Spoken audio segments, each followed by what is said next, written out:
estamos começando o Saúde em Foco aqui pela TV Câmara. Que bom ter você aqui comigo. Hoje nós vamos falar sobre um problema de saúde que atinge os ossos. Deixa os ossos frágeis, eles podem se deformar e podem causar dor.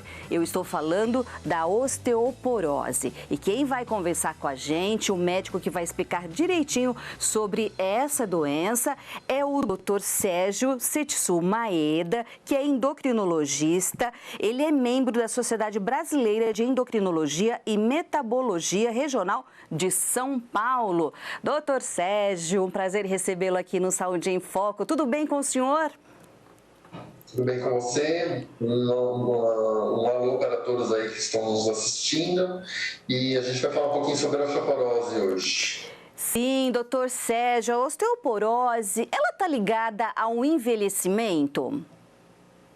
Sim, o envelhecimento é uma das causas da perda óssea, né? Como tudo na vida, durante o crescimento a gente forma os ossos. Quando nós somos adultos jovens, a gente mantém uma massa óssea e no envelhecimento o osso ele também acaba se desgastando e perdendo aí parte da sua estrutura. E a doença ela é mais comum realmente nos indivíduos de mais idade. Isso não impede que ela apareça em jovens também, mas ela é mais comum em idosos. Sim. Vamos começar explicando, doutor, o que é o osso, o nosso esqueleto, do que ele é formado? Bom, o osso é formado de várias substâncias, então a gente é um tecido muito especial, porque é um tecido que tem que ter uma dureza, justamente porque ele carrega peso, né? Então essa carga é formada, essa carga acaba sendo amortecida por esses tecidos que a gente tem sustentando o nosso corpo, como o músculo e o osso. Dentro do osso, o que dá essa dureza é a combinação do cálcio e do fósforo. Certo? A gente também tem algumas proteínas no osso que ajudam a dar uma plasticidade. Então imaginei vocês, né? Se vocês estivessem com uma caneta na mão e vocês estivessem entortando ela. Então ela tem que ter uma dureza para ela não quebrar, mas ao mesmo tempo algum grau de flexibilidade para ela absorver essas forças.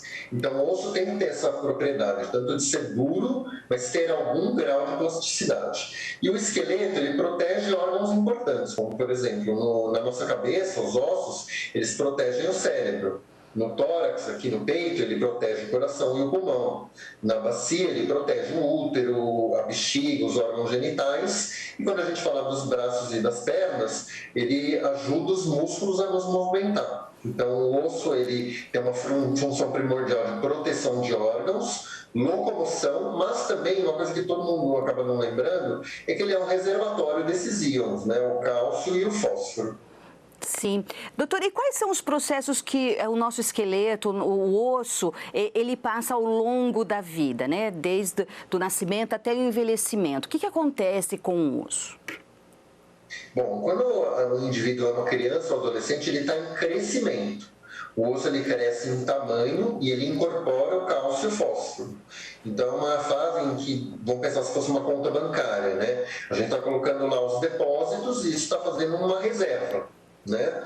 Quando a gente vira adulto jovem, que tudo está mais ou menos equilibrado, essa conta ela fica igual, né? A entrada de cálcio, a saída mais ou menos ficam iguais, e quando a gente envelhece acaba saindo mais cálcio do que entra. Então ela vai decrescendo a quantidade de cálcio que tem lá dentro. Então isso varia conforme a fase da vida. O que é importante dizer é que para nós seres humanos a necessidade de cálcio ela existe durante a vida inteira. Então, a gente precisa ter um aporte vindo dos alimentos, e principalmente aqueles que são de origem láctea, leite, iogurte e queijo, são as principais fontes de cálcio. E a gente tem que ter esse fornecimento durante toda a vida. Ela é mais importante principalmente na infância e adolescência, quando a mulher é grávida e está amamentando, mas também nos outros momentos da vida. Se a gente restringe cálcio da alimentação, começa a sair do osso, e isso é muito ruim também. Sim.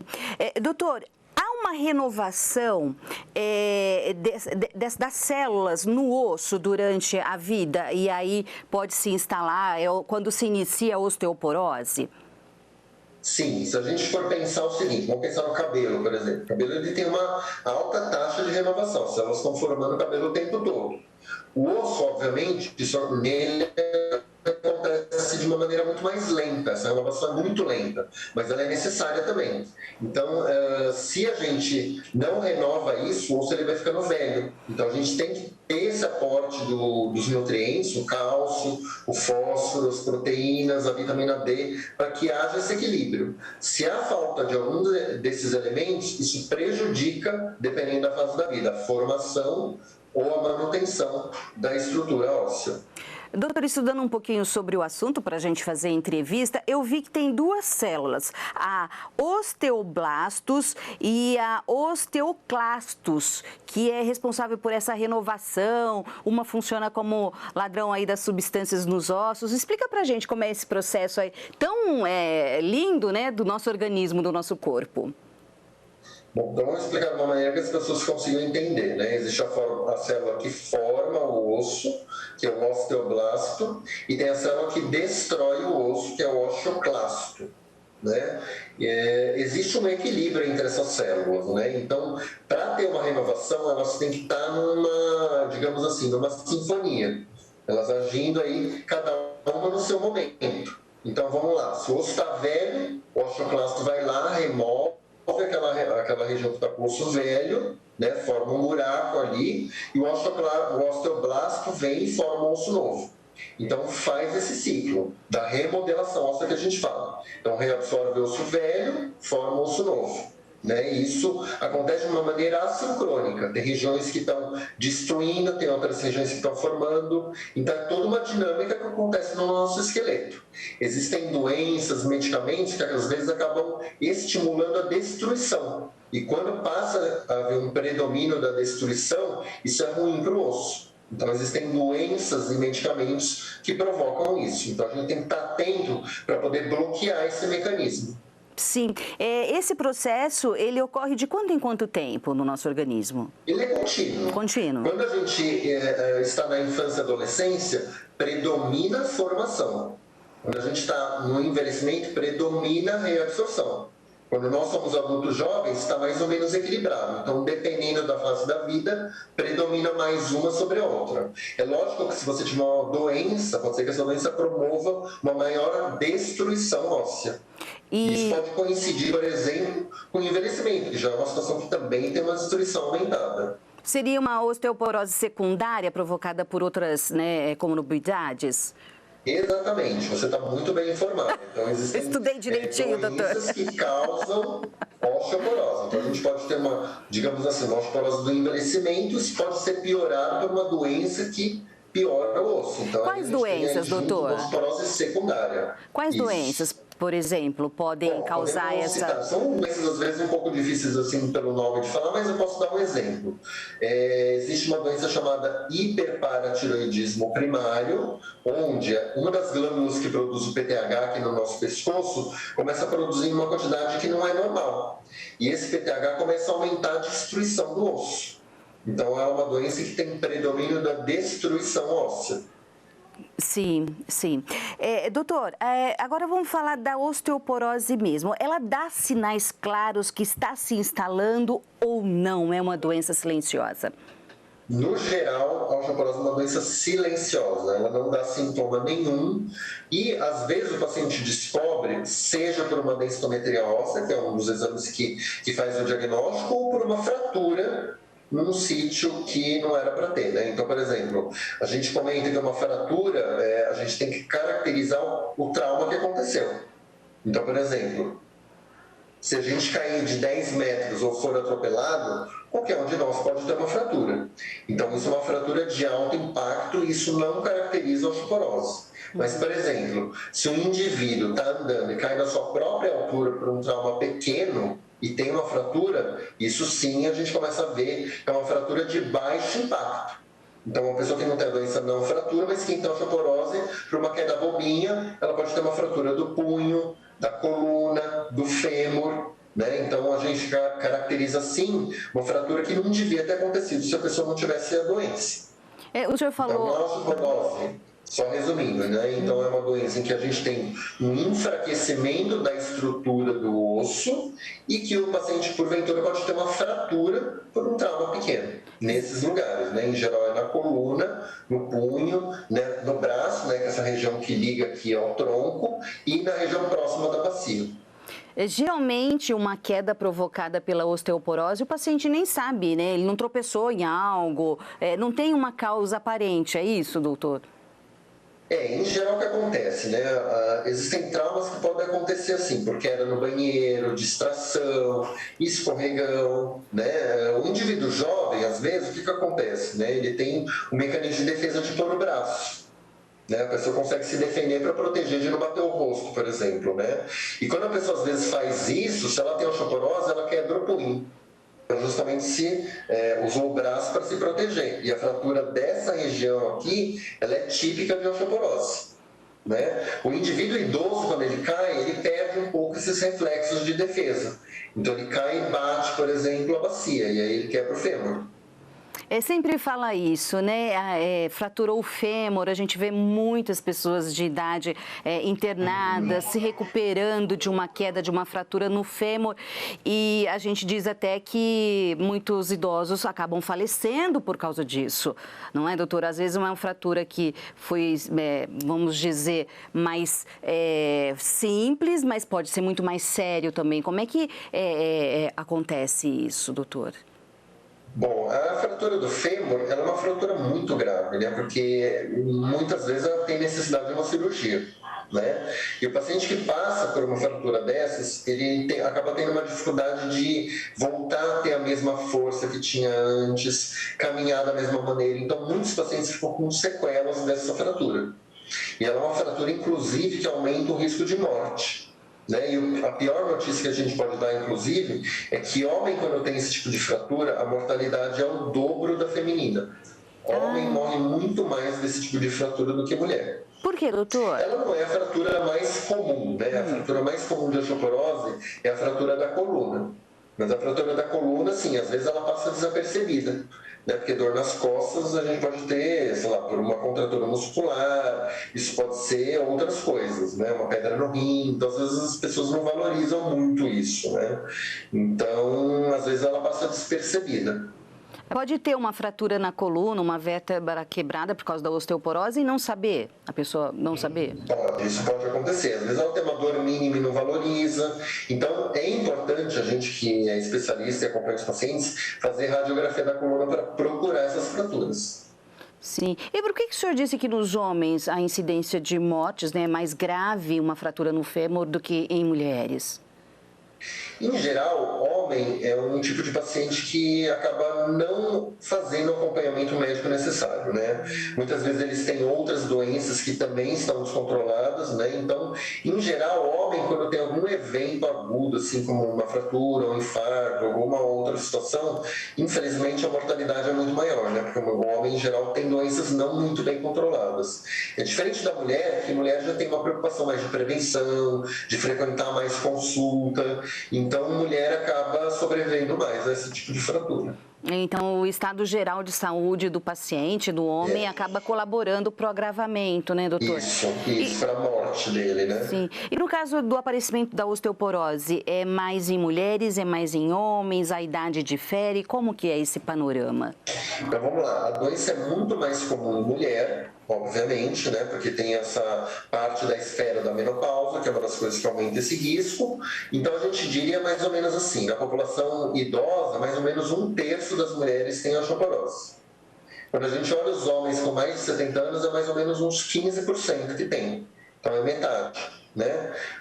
Mas é aquilo que eu falei, né? Embora as fraturas e a osteoporose sejam menos comuns em homens, quando acontece em homem, o desfecho, o que acaba acontecendo depois é mais grave. Sim. Então, a gente acha que a osteoporose é uma doença de mulher. De mulher. Mas não é só de mulher. É mais comum em mulher, mas em homem também tem. E é mais grave em homem. A mulher que está entrando na menopausa já deve fazer um acompanhamento médico, verificar como é que está essa área da sua saúde, doutor? Em geral, a mulher que entra na menopausa, ela está frequentando um ginecologista.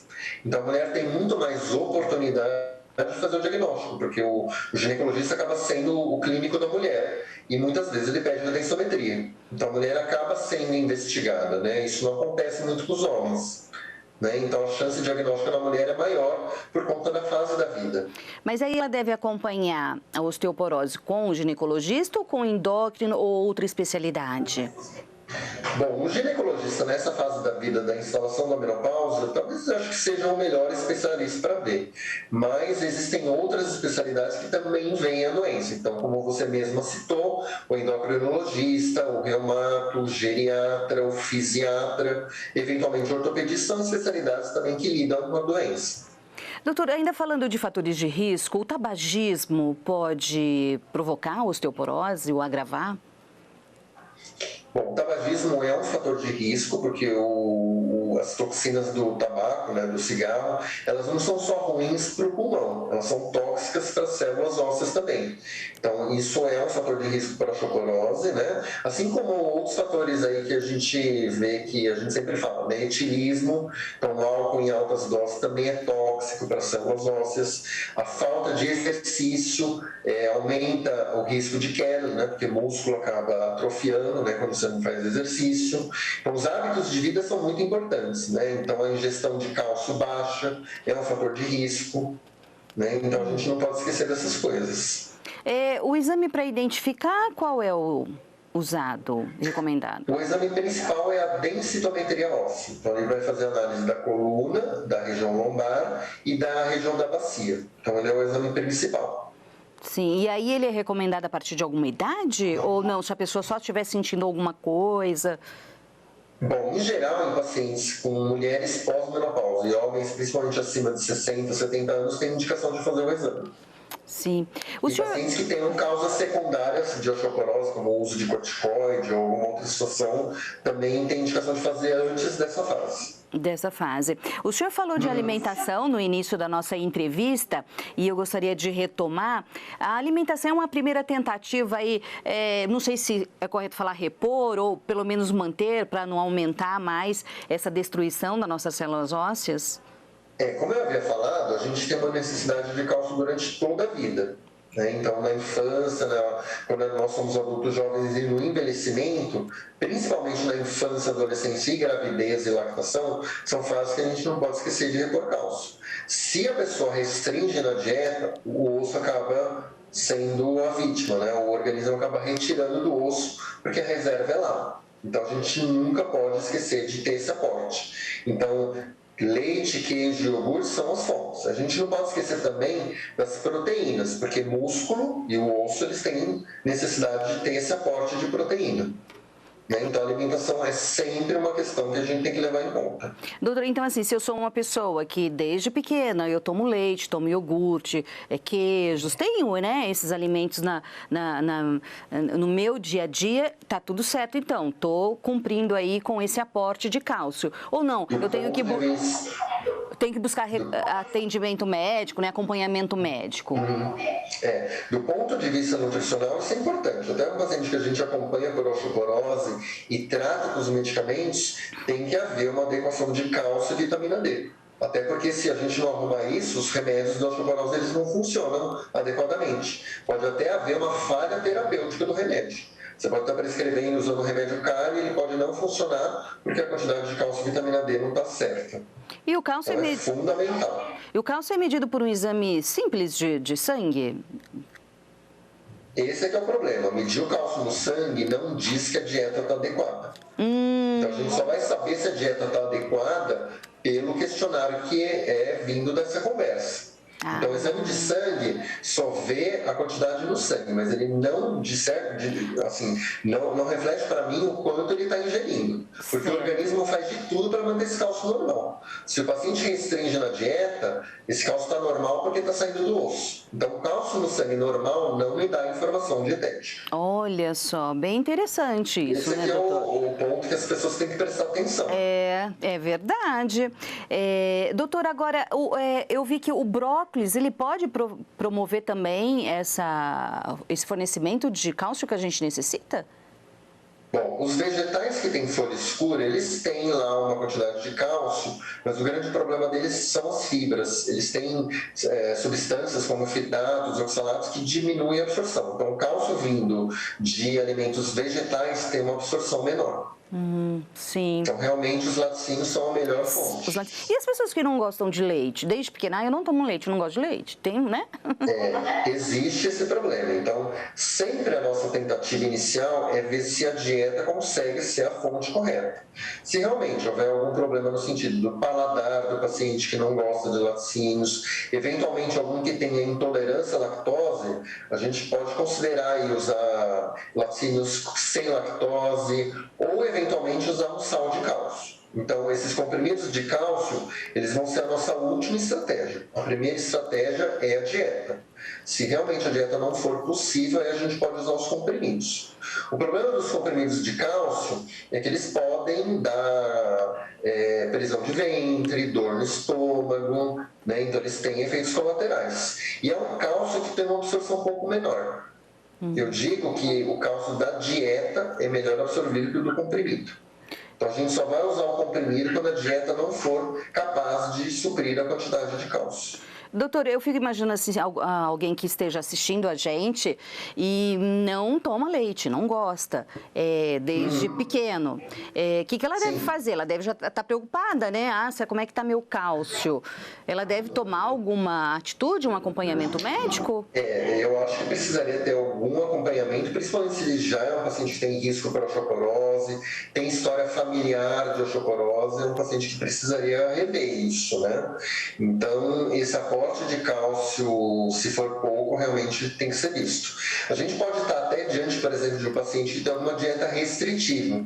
Por exemplo, um paciente vegetariano, vegano. Então, são situações que você tem uma restrição desse tipo de alimento.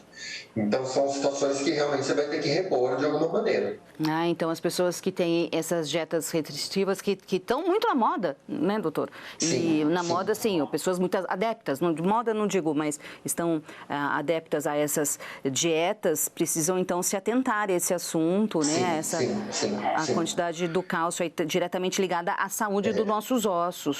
Exatamente, porque, por exemplo, se é uma dieta, por exemplo, vegetariana, ela não fica só carente de cálcio, né? Ela fica carente de vitamina B12, de ferro. Então, tem uma série de nutrientes que precisam ser revistos se não há necessidade de fazer uma reposição paralela deles, né?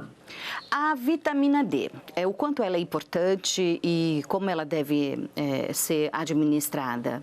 Só o sol é suficiente ou não? Bom, a nossa principal fonte realmente é aquilo que a pele forma através da radiação solar. Eu sei que esse tema é um pouco complicado também, porque em paralelo, a mesma radiação que forma a vitamina D é a mesma que causa o câncer da pele. Então, realmente, quando a gente fala em exposição solar, a gente tem que pensar aí nos riscos que esse paciente tem. E tomar sol, assim, tem que ser feito de uma maneira segura, né? Então, vamos pensar, o câncer da pele, ele é mais comum em regiões, assim, do rosto, das orelhas, do pescoço. Então, essas regiões, elas sempre têm que ser protegidas, né? O protetor tem que proteger essas regiões. Então, a gente poderia, assim, expor braços e pernas por um período curto. Então, sempre quando a gente vai expor, a gente precisa atenção no tempo de exposição. Então, uma pessoa que tem uma pele muito clara, ela não pode ficar muito tempo, porque a partir do momento que a pele ficou vermelha, isso mostra uma lesão solar. Então, a gente tem que expor a pele antes de ela ficar vermelha. Então, por exemplo, a pessoa muito branca é 5, 7 minutos no máximo. E daí ela vai lá e coloca o protetor. A pessoa que tem a pele mais pigmentada, ela pode ficar um pouco mais de tempo. Então, tudo depende da área que você está expondo e do tempo que está sendo feito. Então, em média, para uma pessoa que tem a pele clara, 3 vezes por semana, 5 minutos antes da pele ficar vermelha é o que é possível. Né? Tendo em vista aí esses riscos de câncer, o próprio estilo de vida, né, que a gente tem, que a gente fica mais trancado em ambientes fechados, a gente já sabe que muita gente acaba não tomando sol mesmo. Né? Então, principalmente nos grupos de risco, como os idosos, a gente sugere mesmo repor a vitamina D. Que aí é através... Porque a pele com a idade, ela vai ficando mais fina. Então, mesmo que a pessoa exponha a pele, ela já não é capaz de formar a quantidade adequada. Então, em pacientes que têm mais de 60, 70 anos, a gente já sugere mesmo que tome a vitamina D. Em comprimido? Isso, pode ser comprimido, gota, mas aí a questão é ver a quantidade, né? É a ingestão muita mesmo. vitamina D não faz mal, né? Então, a nossa ideia é repor para deixar ela normal, não ficar deixando alta que não há necessidade, né? Ah, entendi. Doutora, a gente falou de alimentação, né? Exercício físico, isso, exercício físico de alto impacto deve ser ou só caminhada já é o suficiente? Bom, quando a gente fala em osteoporose, o ideal é a gente ter um pouco de carga. Então, o ideal são os exercícios resistidos e entre eles, que acaba entrando nesse grupo, é a musculação. A musculação é um exercício que melhora a musculatura. Então, a gente não pode esquecer assim, quando a gente fala em osteoporose, a gente sempre tem que ver a parte muscular junto. Então, trabalhar a musculatura diminui o risco de quedas. Então, é importante a gente trabalhar esse aspecto. Só que, assim, o ideal é que seja um tipo de exercício supervisionado, né? Então, porque muita carga ou um movimento errado pode dar fratura também. Né? Então, o ideal é que tenha uma orientação para que a musculação seja feita, mas ele seria o mais desejável. Sim. Outras coisas que poderiam ajudar, sim, em termos de equilíbrio, seria, por exemplo, pilates, dança, yoga, tai chi chuan, são coisas que trabalham equilíbrio, que também é importante. Sim. Existe remédio que impede ou dá resistência ao nosso osso para impedir essa degeneração? Bom, quando a gente fala no tratamento dos remédios, basicamente a gente tem 3 grupos. O mais utilizado é o que a gente chama de antirreabsortivo, então ele vai diminuir a destruição óssea. A maior parte das situações que a gente trata os pacientes, a gente usa medicamentos que vão diminuir a destruição óssea. Em casos muito graves, a gente às vezes considera o uso de um anabólico, que a gente fala. Então ele vai formar osso. Mas são remédios de alto custo e eles têm uma indicação mais restrita aí no universo de pacientes. E mais recentemente a gente tem medicamentos de ação mista, que vão ajudar a formar o osso, mas também ao mesmo tempo diminuir a destruição óssea. Sim. Doutor, existe remédio biológicos para osteoporose? Isso, a gente tem 2. Quando você fala biológico, a gente está falando de anticorpos, né? Então, são anticorpos, um deles, por exemplo, que é um antiabsortivo, que é o denosumab, não vou falar o nome comercial aqui, eu vou falar o nome farmacológico dele, né? Ele é um anticorpo que bloqueia a formação das células que destrói o osso. Né? Então, ele é um medicamento biológico, então ele é dado como uma injeção subcutânea a cada 6 meses. Existe um outro biológico, que é esse que eu falei da ação mista. Ele bloqueia a destruição e aumenta a formação. Ele também é um biológico, ele é um anticorpo e a gente administra uma vez por mês durante 1 ano. Sim. Que é o romosozumab. Sim. Doutor, cabelo branco, catarata e osteoporose, né? Todo mundo vai ter ou eu estou errada nessa minha afirmação? E de que forma que a medicina está caminhando, evoluindo para tratar melhor essa doença? De certo modo, o que você falou tem razão, né? Porque o que a gente vê hoje? As pessoas estão vivendo mais tempo. Né? Então, hoje a nossa expectativa de vida está quase em 80 anos. Né? Então, é uma doença ligada ao envelhecimento. Então, quanto mais idosa é a pessoa, mais risco de osteoporose ela tem. Então, realmente, toda essa dinâmica de osso, músculo e articulação, que a gente também não pode esquecer, né? Esses 3 pilares são as coisas que garantem a mobilidade. E é uma questão muito importante, né? A pessoa chegar lá aos 80, 90 anos, independente, conseguindo andar sem muita dor. Então, eu acho que são as 3 coisas que a gente tem que olhar: músculo, osso e articulação. Falam muito, né? O envelhecimento conviver com dores, né? E é algo nada agradável. Doutora, a medicina está evoluindo bem nessa área? Tem alguma novidade que o senhor pode trazer para a gente? Eu gosto muito de falar sobre isso, remédio ou tratamento, ou mesmo exames. Ou não? Bom, vamos lá. Vamos falar desses compartimentos que eu falei, né? Para a osteoporose, até que a gente tem um arsenal de medicamentos bom, né? Dentro disso que eu falei para você, né? Na parte do músculo, existem muitas tentativas, mas, assim, de tudo que se pesquisou até hoje, realmente o que ajuda o músculo é a alimentação com a fonte de proteínas e exercício. nada se provou melhor do que a gente melhorar essas duas vertentes, né? Uma boa alimentação e exercício. E das articulações também é outro terreno um pouco difícil, né? Porque a artrose é uma doença degenerativa. Né? E quando uma articulação ela degenera, existem aí alguns tratamentos que podem dar uma retardada, mas assim, também é um capítulo ainda que ainda é difícil. E muitas vezes quando tem uma destruição articular muito grande, dependendo de onde às vezes é uma prótese, né? Que tem que ser colocada, né? Seja no joelho, no quadril. Então, a artrose, dependendo de onde ela está, às vezes a situação é tão irreversível que às vezes é cirurgia para resolver. Sim, ouvindo toda a sua entrevista, é muito importante, então, a gente, alimentação, exercício físico, a gente cuidar muito bem do nosso corpo, aí, o esqueleto que é o que nos sustenta, o que nos move, o ser humano é feito para se mover, para se locomover, né? E tem, né, o pessoal até brinca, eu estou na idade do condor, né? Tudo isso para a gente não chegar nessa idade do condor. Doutor, finalizamos nossa entrevista, eu gostaria de uma mensagem final depois desse bate-papo tão bacana e interessante que a gente teve. Bom, o que eu queria dizer é que essas questões realmente de mobilidade, elas são importantes. Então, às vezes, quando a gente trata um paciente que tem lá os seus 50 anos, a gente está falando da osteoporose, é uma doença que não dá muito sintoma, né? E às vezes a pessoa descontinua o remédio, para o segmento, não se preocupa com essas questões. O que eu deixo de mensagem realmente é que a gente tem que pensar no nosso futuro, de como a gente vai chegar com dignidade e independência. Então, às vezes, esses pequenos sacrifícios, esses cuidados que a gente deveria ter, se cuidar melhor, né, ter amor próprio com a nossa máquina, né, eu acho que vai garantir que a gente chegue melhor lá na frente. Né? E essas questões de independência, elas são importantes. Então, imaginem vocês, quando a gente olha um paciente aí de 80, 90 anos numa cadeira de rodas, né? O que poderia ter sido feito de maneira preventiva antes para evitar que aquilo acontecesse. Então, realmente, acho que é uma reflexão que a gente deixa. Então, esses sacrifícios, às vezes, valem a pena, né? Porque médico fica com esse papel chato, proíbe aquilo e fica sempre pegando no pé, mas, assim, tem uma razão e eu acho que uma boa conversa para a gente tentar mostrar o melhor caminho, às vezes, é uma coisa que ajuda.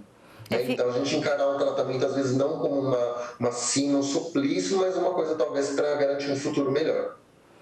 Ter iniciativa, não ficar parado, né? Porque o envelhecimento realmente do corpo não é algo fácil, mas há exercício, alimentação que a gente pode utilizar e conseguir ter um processo de envelhecimento menos sofrido, não é, doutor? Isso. E de certo modo, exercício, eu sei que as pessoas têm uma tendência de sedentarismo, mas uma mensagem que eu queria dizer: exercício é remédio. Um remédio para o músculo e para o osso e para as articulações. Então é importante se mexer. É verdade, o senhor fala, né, academia, né? Eu, assim, fazendo academia, agora com a pandemia todo mundo parou, mas também a gente não gosta, né? Mas eu falo isso aqui, quando eu estava indo, vou retornar, eu falava, isso aqui para mim é remédio, não é exercício físico, né? Então eu prefiro esse remédio do que outros. Sim, talvez o segredo aí é tentar descobrir algum prazer no exercício, escolher algum que seja uma coisa prazerosa. Isso, e não um suplício. É verdade, uma atividade prazerosa, num ambiente prazeroso, com pessoas também. Legal, doutor. Olha, muito obrigada, doutor Sérgio, por sua entrevista. Um papo muito bacana, esclarecedor sobre osteoporose aqui na TV Câmara. Obrigada, doutor. Eu que agradeço a audiência e a atenção de vocês. Sim, então nós conversamos com o Dr. Sérgio Setsu Maeda, ele é endocrinologista, membro da Sociedade Brasileira de Endocrinologia e Metabologia Regional de São Paulo, que explicou pra gente o que é a osteoporose. Espero que você tenha gostado, quer assistir novamente este programa ou indicar para alguém, a gente está no YouTube, olha, TV Câmara Rio Preto, é só procurar a playlist Saúde em Foco, se inscreva em nosso canal, ative o sininho para saber quando tem programa novo, deixe seu like, seu comentário, eu adoro ler os comentários que deixam na nossa playlist do Saúde em Foco. Muito obrigada por sua atenção. Até o próximo programa. Tchau e se cuide.